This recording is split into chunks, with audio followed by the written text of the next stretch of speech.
Kapag pinag-uusapan po ang crypto investing, madalas po nating naririnig ang mga kwento ng mga taong biglang yumaman sa loob lamang ng ilang araw. Pero ayon po kay Ginong Xiangping Zhao or ZZ, siya po ang founder at dating CEO ng Binance, hindi ito ang tamang mindset kung gusto mong tunay na umasenso sa crypto. Sa isang post po niya sa X nitong March 10, 2025 ay binigyang diin ni Ginong CZ na maraming investor ang nagkakamali sa pagtutok lamang sa mabilisang kita. Sa kagustuhan nilang kumita agad, madalas po silang napapaloko sa hype at nagpapaloko sa hype ng mga bagong coins at tokens na wala namang talagang totoong halaga sa mahabang panahon.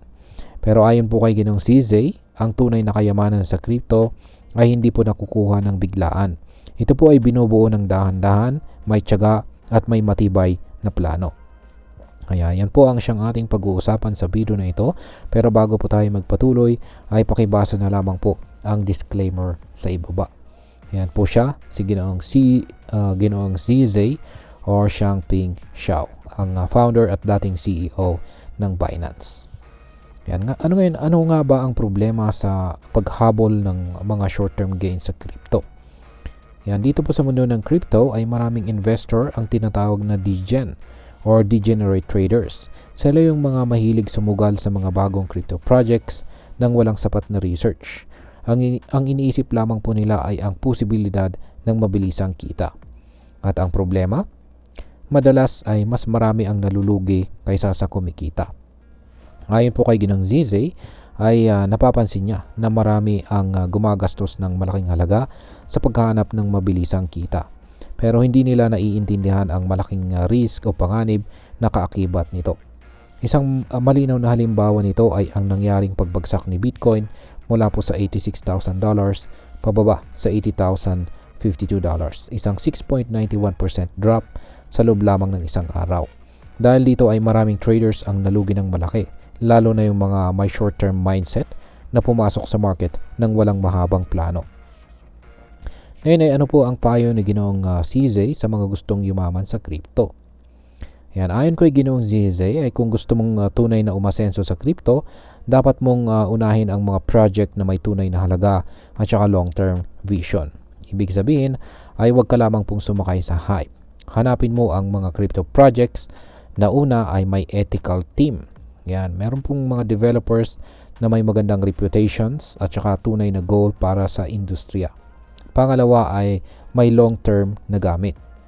Yan, hindi lamang po basta meme coin o pump and dump scheme. Yan, at ang pangatlo ay may sustainability. Hindi lamang po umaasa sa hype kundi may tunay na technology o product na magagamit sa totoong mundo. Yan, pinaniniwalaan po ni Ginong ZZ na ang tunay na pera ay nabubuo sa mahabang panahon at hindi po sa isang iglap lamang. Noong taong 2023, yan ay sinabi niya na mas malaki ang kita ng long-term investing kumpara sa short-term trading. Ngayon ay inuulit niya ulit ang mahalagang mensaheng ito para sa mga crypto investors. At ayan, bilang panghuli ay ano naman ang aking masasabi tungkol dito. Kung gusto mong tunay na kumita sa crypto, dapat mong tandaan na ang pinakamalaking kita ay hindi po nakukuha sa isang iglap lamang. Totoo na may mga successful stories na biglang yaman, pero mas marami po ang nalulugi dahil sa maling diskarte. Ang sekreto po na tunay na financial success sa crypto ay ang pagsunod sa matibay na long-term strategy. Pagpili po ng tamang project, pag-iwas sa hype, at pagkakaroon ng sapat na tiyaga at saka disiplina. At sa kabuuan ay nasa atin bilang mga Pinoy trader at investor kung paano po natin gagamitin ang kaalamang ito. Susundin ba natin ang payo ng eksperto na tulad ni Ginoong ZZ o patuloy tayong magpapadala sa hype at mabilisang kita na maaaring humantong sa malaking pagkalugi? At yan ang mga katanungan na kailangan mo po nating pag-isipan. At ayun, hanggang dito na lamang po tayo sa video na ito mga ka-crypto. Sana po ay inyong nagustuhan ang aking paliwanag sa video na ito. Kung inyo po itong nagustuhan, pakiclick lamang po ang like button nito. Marami pong salamat sa panonood. Ingat po tayo lagi at God bless po sa ating lahat.